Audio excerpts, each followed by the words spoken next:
আমরা যখন অনেক ছোট ছিলাম তখন কিন্তু এই রকম কালো জিরার ভর্তা অনেক পছন্দ করতাম।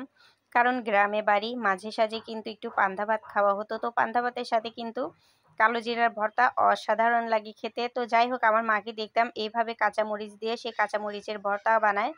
তো আজকে আমার হাজবেন্ড বাজার থেকে কাঁচামরিচ নিয়ে এসেছে, তো একদম টাটকা আর সবুজ সবুজ, একদম লোভনীয় কিন্তু। তাই আর কি ভাবলাম যে ওইভাবে একটু কাঁচামরিচের ভর্তা আজকে বানিয়ে নিই। তো তার জন্য এখানে অনেকগুলোই কাঁচামরিচ আমি দিয়ে সুন্দরভাবে একদম টেলে নিব।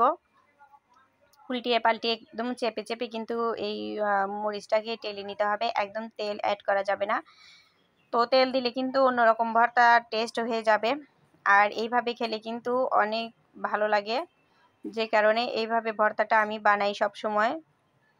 তো ছোটবেলায় যেসব খাবার অনেক পছন্দের ছিল, বড় হয়ে সেইগুলো আর কি রান্না করি, কিন্তু সেই রকম লাগে না। কেন লাগে না আমি জানি না। আমার মায়ের হাতের খাবারগুলো অনেক মজার। প্রত্যেকেরই আমি মনে করি যে যার মা যেরকমই হোক, প্রত্যেকেই তার মায়ের হাতের খাবার পছন্দ করে। তো আমিও তার ব্যতিক্রম না। এই জন্য মাঝে মাঝে আমার মা বা আমার বাবাও মাঝে মাঝে রান্না করতো। তো আমার বাবারও অনেক রেসিপি আমার জানা আছে। আমি মাঝে মাঝে ওই রকম করে রান্না বান্না করি। তো এই তো রসুনটা দিয়েও কিন্তু উল্টে পাল্টে একদম ভেজে নিব। আমি রসুন কাঁচা অ্যাড করব না। কাঁচা অ্যাড করলে অনেক সময় অ্যাসিডিটির সমস্যা হয়, যে কারণে পেট ব্যথা হতে পারে। আর এইভাবে যদি রসুনটা একটু ভেজে তারপরে পাটায় বাটি, তাহলে কিন্তু আর অ্যাসিডিটি হওয়ার সম্ভাবনা থাকে না। তো যাই হোক, আমার এরকম হয়, আমি যদি কাঁচা রসুন দিই তাহলে আমার প্রচণ্ড গ্যাস হয়। এই জন্য আমি কিন্তু রসুনটাকে এইভাবে ভেজে তারপরে দিয়ে দিব। তো গাইস, আমি কিন্তু সব কথাই তোমাদের সাথে ভিডিওতে শেয়ার করে দিচ্ছি যে আসলে এটা কাঁচা রসুন দিয়ে খেলে পেটে ব্যথা হবে, কোনো জিনিসই লুকানোর নাই যে বলবো যে হ্যাঁ এটা খুব ভালো। তো যেটা যেটা অসুবিধা আছে সেগুলো কিন্তু আমি অবশ্যই শেয়ার করি তোমাদের সাথে।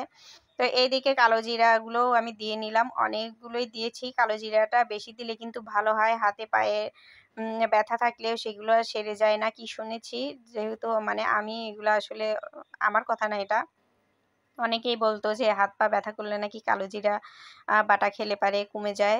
তো যাই হোক, শিলপাটাতে কিন্তু একদম বেটে নিব। এই ভর্তা কিন্তু ভুল করেও ব্লেন্ডারে করা যাবে না, তাহলে কিন্তু এই কালো জিরার দানাগুলো একদম গলবে না, এইটা কুচি কুচি হয়ে থাকবে, যেটা খেতে ভালো লাগবে না। আর কালো জিরা বাটা সবসময় শিলপাটাতে করলে কিন্তু এইটার টেস্ট পারফেক্ট হয়। এই জন্য কিন্তু আজকে এই ভর্তাটা আমি শিলপাটাতে করে নিব।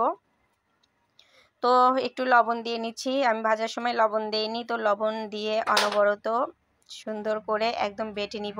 তো বিচিগুলো কিন্তু অনেক শক্ত ছিল, কালো জিরা বাটতে গিয়ে কিন্তু আমার অনেকটাই কষ্ট হয়েছে। আর সারাদিন হাত জ্বলবে আজকে, যেহেতু অনেক দিন পরে মরিচ নাড়াচাড়া করছি। তো এই তো আমার কিন্তু কালো জিরের ভর্তাটা হয়ে এসেছে গাইস। তো আমার ভিডিওটা কেমন হলো অবশ্যই আমাকে কমেন্ট করে জানাবে। পরবর্তী ভিডিওগুলো পাওয়ার জন্য চ্যানেল থেকে দেখলে অবশ্যই সাবস্ক্রাইব করে দিও, আর যদি পেজ থেকে দেখে থাকো তাহলে অবশ্যই ফলো দিয়ে আমার পাশেই থাকবে। তোমাদের ভালোবাসাতে আমার ভিডিও বানাতে অনেক ভালো লাগে, আর তোমরা যদি কেউ লাইক কমেন্ট না করো তো আমার ভিডিও বানাতে ইচ্ছাই করে না। যাই হোক, 2 দিন কাজ করে 5 দিন আর কি বসে থাকি, এইভাবেই কিন্তু ডাউন হয়ে যায়। আল্লাহ হাফেজ।